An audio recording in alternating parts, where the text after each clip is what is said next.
रामकृष्ण हरी मित्रांनो, काय चाललं भावांनो? मजेत आहात ना? नेहमी आनंदरायचं भावांनो.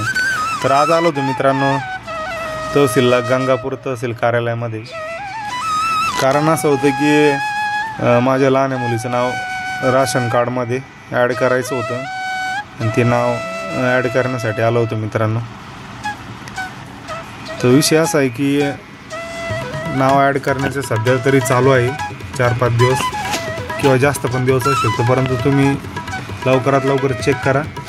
कारण ते पुन्हा बंद झाल्यानंतर 2-3 महिने काही चालू होत नाही.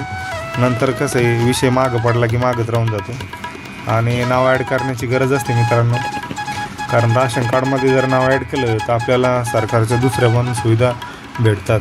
त्याच्यामध्ये आयुष्यमान भारत कार्ड वगैरे जे आहे, जे आपल्याला केंद्र सरकार 5 लाखापर्यंत जे विमा देते, म्हणजे दवाखान्यामध्ये सवलत वगैरे, ते जर आपल्याला आयुष्यमान कार्ड काढायचं असेल तर त्यासाठी राशन कार्डमध्ये नाव असणं अनिवार्य आहे. तेव्हाच आपल्याला त्या स्कीमचा फायदा घेता येतो आणि आपल्याला राशन पण भेटत नाही. मुलगी 8 वर्षाची झाली, माझं तर राहूनच गेलं होतं. म्हणलं आज चला तेवढं काम करूनच घेऊ. तर आज आलो होतो जुन्या तहसीलमध्ये. इथं आल्यानंतर कळालं जुन्या तहसीलमध्ये नाही आता ते काम होत, आता नवीन तहसील झाली.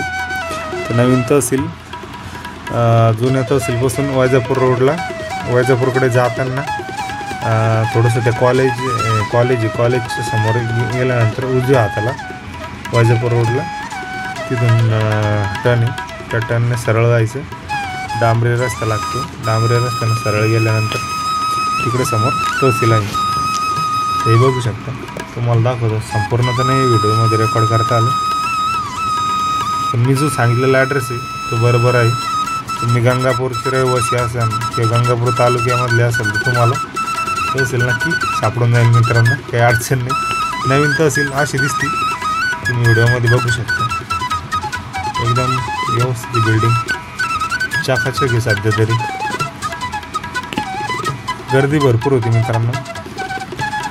तर आपल्याला डॉक्युमेंट काय काय लागतं मित्रांनो, तुम्हाला सगळ्या गोष्टी सांगतो. व्हिडिओ शेवटपर्यंत नक्की बघा. गाडी लावली मित्रांनो स्टँडवर आणि इथं आलो बघा. इथं पण गर्दी बाहेर कमी दिसते, परंतु आतमध्ये खूप गर्दी होती. 2-3 चक्कर मारले मी. काही डॉक्युमेंट माझ्याकडून गाळ झाली होती, कारण माझ्याकडे जुनाच फॉर्म होता. जुना फॉर्म चालत नव्हता, आता नवीन फॉर्म आलेला आहे.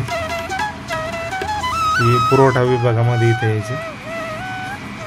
आणि इथं विषय काय मित्रांनो, आपल्याला नाव ॲड करण्यासाठी एक नवीन फॉर्म लागतो. नमुना नंबर 8 म्हणतात त्याला. तिथं झेरॉक्स सेंटरवरती मिळून जातो आणि इथं पण दिलेलं आहे. तुम्हाला व्हिडिओ तुम्ही स्टॉप करून बघू शकता, तुम्हाला सगळं माहिती दिसेल इथं. आणि हा असा फॉर्म असतो आणि घरातील प्रत्येक व्यक्तीचा फोटो पण लागतो, किंवा कुटुंब प्रमुखाचा जरी फोटो असेल तरी चालतो. मी कुटुंब प्रमुखाचा एकच फोटो लावला होता. हे बघा, नमुना 8 पाहिजे त्याच्यासाठी, नाव ॲड करण्यासाठी. आणि घरातील सगळ्यांचे आधार कार्डचे झेरॉक्स पाहिजे. आणि राशन कार्डचा जो नंबर असतो त्या नंबरची एक ऑनलाईन प्रिंट पण लागते मित्रांनो. त्या प्रिंटसाठी मला रिटर्न जावं लागलं होतं प्रिंट आणण्यासाठी. मी फक्त तो नंबरच टाकला होता. ती प्रिंट पण पाहिजे आपल्याला. आपल्याला किती डॉक्युमेंट आहे, फक्त 3च गोष्टी. आपल्याला एक फोटो पाहिजे, 2 नंबर आपल्याला तो फॉर्म पाहिजे नमुना नंबर 8चा, आणि 3री गोष्ट घरातील सगळ्यांचे आधार कार्ड. आणि 4थी गोष्ट म्हणजे आपल्याला ते राशन कार्डची जी ऑनलाईन जी प्रिंट असते ती प्रिंट. मित्रांनो, फॉर्म वगैरे भरून झालेलं आहे आपल्याला आणि फॉर्म दिलेलं पण आहे.